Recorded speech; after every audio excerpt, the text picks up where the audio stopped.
pro-marijuana activists got high in front of the White House in the most badass protest ever. Huffington Post reports here. The mass protests led by DCMJ, a DC-based marijuana group, called for President Obama to take marijuana off the list of Schedule 1 of the Controlled Substances Act. The federal government classification given to the most dangerous drugs lumps marijuana in with more serious drugs like bath salts, allowing it to be prosecuted aggressively.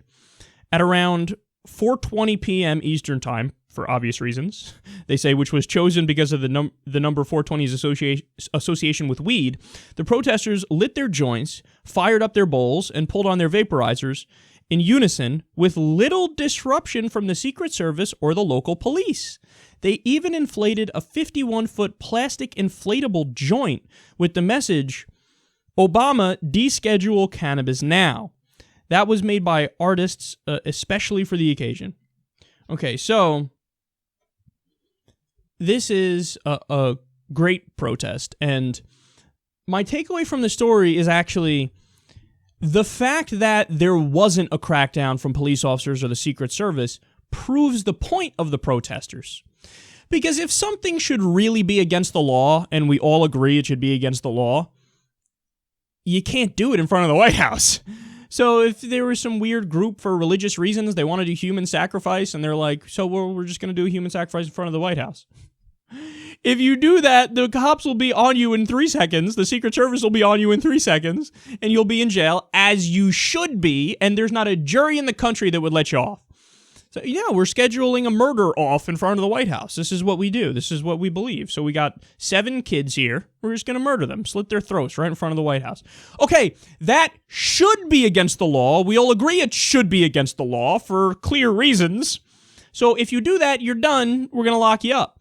But when you get a bunch of people there and they're like, okay, let's smoke some weed, there's a choice to be made by the authorities. Hey, technically that's against the law, but should we do anything about it? No, they passed. And I'm not sure who made the decision. Maybe it was Obama. Maybe it was somebody in the White House. Maybe it was local authorities or whatever. But they were like, whatever, just let it happen. We'll let it slide. And then, we'll move along. And if there's any other disturbances, we'll do what we have to do. But they let it happen. So they want to know why they let it happen? Well, one of the reasons is it's really not that big a deal. Imagine there's a protest. We've been so persecuted for so long. We're all going to sip a Monster Energy drink in front of the White House. People be like, what? That's fine. Who gives a shit? Drink your Monster Energy. Nobody cares. Well, that's a drug, and we've spoken about it on the show. There are instances where people drink too much of that stuff and they have fucking heart attacks. It's a massive upper. It's a stimulant. It's a drug. But, the mindset is, well, it's legal. It's fucking marketed. It comes in a can with bright colors and fucking some nutritional facts on it. So, yeah, go right ahead. Agreed. Go right ahead. Who gives a shit? It should be the exact same for marijuana. It should be the same for all drugs. Don't get me wrong, legalize, tax, and regulate is my plan and my idea. So would drugs exist in the same way that they exist right now if we did that? No. Bath salts wouldn't make you become face ripper monkey. Crystal meth would not be allowed in its current form because there are things in there which actually are genuinely harmful and makes your fucking skin melt off, and there's all these problems associated with it. So instead, we legalize, tax, and regulate, and whatever drugs are available will be safe. You'll get the high that you're looking for, but it's going to be safe, or at least safer. I would do the same thing with cigarettes. I'd allow cigarettes, but you take out the worst additives that are the most carcinogenic and minimize the risk. Minimize? Is that a word? Minimize the risk? And then let people do whatever they want to do. It should be the same for all the drugs. And 58% of the American people agree that we should legalize weed. What are we waiting for? And it's funny that they did this soon after Obama released more people. He commuted sentences, he pardoned sentences for more nonviolent drug offenders that were in jail. Now it's over 200 people that he's done it for. What are we waiting for?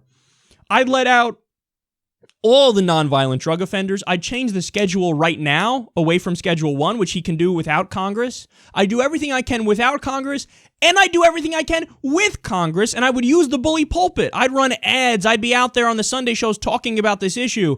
I'd tell people on TV, go call your congressman, if he's a Republican, and say, why are you against what 58% of the American people are in favor of? Why are you a fascist? Why are you a tyrant? Why do you want to override the will of the American people? Because 58% want to legalize weed, so what are we waiting for? We know what the right thing to do is. So we have a president now that's, mildly tolerates and does some mini steps in the right direction of marijuana. But all it takes, guys, is a president who doesn't agree with that, and it's over. See, people don't get it, but the federal laws have it so that marijuana is illegal. That overrides all of the state laws. That's the way our system is set up. The supremacy clause of the Constitution. Federal laws override state laws. So all it takes is one dickhead Republican president to say, shut down everything in Colorado, shut down everything in Washington, shut down all the medical marijuana places. No more marijuana in America. End. That's it. It's over. And then it's game, set, match on this whole thing we're doing here. So we got to push hard, and we got to make it so that the laws get better, because we know what the right thing is, we know what the end result is, and we're just moving there ever so slowly. It's time to put it into hyperdrive.